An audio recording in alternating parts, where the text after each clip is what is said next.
I want to put this on record that it's a huge deal to me. And I'm so grateful, so proud, so honored, just so thankful. I've always dreamt that my kids would go to a Waldorf school. And where I lived at the time when I discovered that I wanted them to go to a Waldorf school, we did not have one close to us.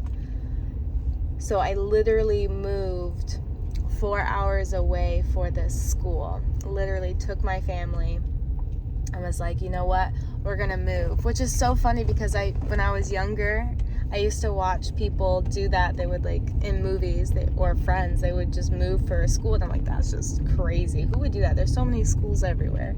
And now that I became a parent, I was like, oh, it became apparent that I wanted my kids to go to a Waldorf school.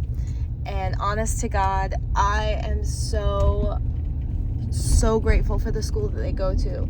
Nice people, caring, everybody knows each other. Like, they nurture and inspire their creativity. I love it. My daughter's in 1st grade and my son is in kindergarten. I love it. This is our 2nd year with them. And no joke, like, whenever I drop them off at the car line, there's always people out there meeting and greeting and excited and know, like, all the kids by name. I'm so grateful. And that's something that I manifested. And I wanted to share that, like, that I don't want to forget. It was a big thing at the time, but now it seems like such a little thing, you know? And I saw a video this morning and it was talking about, why do all the bad things seem to jump out of nowhere and get us? And the truth is, it only seems that way because we're so saturated in goodness. There's so much goodness. The sunrise, this car that I have, the birds chirping, the dog on my lap, the coffee. Like, we are so blessed. And when we keep focusing on things that we're not blessed with, we manifest more of those things. So my encouragement is to you, manifest what is good. Notice what is good. That's how you do it. It's not this crazy science, or I need to pray 10,000 times to get my manifestation. Literally, manifesting, you're doing it regardless. You're doing it whether you're thinking a good thought or a bad thought. You're manifesting that. And don't say, I don't have control over my thoughts. The only reason you don't have control over your thoughts is because you're not aware of your thoughts. This takes some practice because, I mean, like, think about it. You have been conditioned for years and years as a child, like, literally programmed.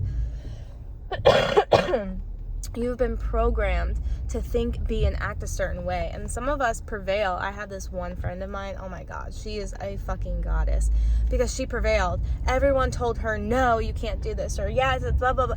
And she was just like, I don't care. I also have this other friend of mine that I met in 8th grade. And he was in a family that was actually really verbally and physically abusive. And he's not perfect himself, but his mental state of what he came out of that, like, yeah, we all have trauma and it still, like, prohibits us in certain ways, and that's totally fine. We all have it. But for someone who has a story of such an overbearing family member, or a story like that where it's just verbally abusive, I could say I didn't grow up that way, but maybe I did, but in a different light. I mean, we all have trauma, we all have inner child wounds, but the fact that there are some of us in this world that just prevail with such a strong mind, I bow down to those people because I feel like I wasn't one of those. I mean, I should give myself more credit, but whatever. Anywho, when you start to notice the thoughts in your head and you start to realize that you actually are free to choose and you are free to manifest whatever you want. I mean, there's a process to it. There's a process to everything. But I think one of the simplest things that we could practice every day is look for the good. So, for example, it is 90 degrees outside. It's fucking hot. But I have AC. I'm wearing this. I am so comfortable. I get to wear a sweater in my Florida 90 degree weather. I mean, like, that is something to be grateful for. I have a phone right now that I can talk to, and I can upload this video. I know it sounds so fucking cheesy, but it's so true. And if it's hard for you to think this way, ask yourself why.